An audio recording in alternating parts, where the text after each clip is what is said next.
Welcome to our weekly discussion of all things current in California politics. I'm Walt Gray. Joining us this week, ABC 10 political reporter Morgan Rynor. Morgan, glad you're here with us. So the governor has signed the Care Court bill.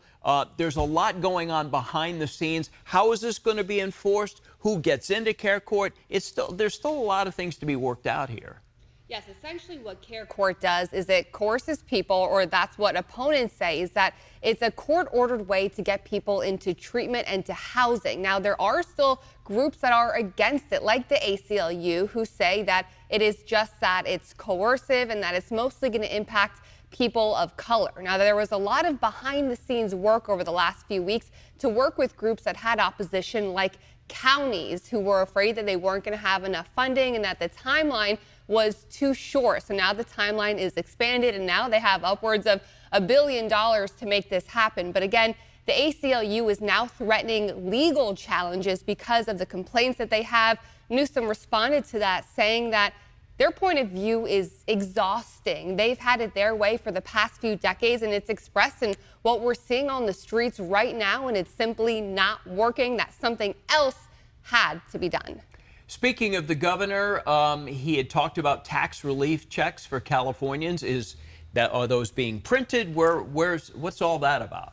Well, there is nothing more than a politician loves than sending out checks right before an election, the eve of an election, essentially. So these checks or debit cards that are going to be going out to people are going to start going out at the beginning of October, exactly when ballots start going out to people. So most of them should be in the hands of people by November, and some people might see it as late as January. The last time the governor ran for re-election, or possibly it was even in the recall, he didn't debate. He doesn't generally debate opponents. He's offering to debate his opponent for governor this time around. Why? Well, his opponent, Brian Dahle, the senator, is asking to debate the governor. And so at the press conference where the governor was talking about and signing his Care Court proposal, the governor was asked, are you willing to do a debate with Brian Dahle? And the governor said yes. In fact, he said, I am happy to do it. I am looking forward to it. Now, the question is he going to do it? Because there are several media outlets from across the state that have all offered to host that debate. And we're a month out from ballots starting to go out, and no debate has been scheduled so far.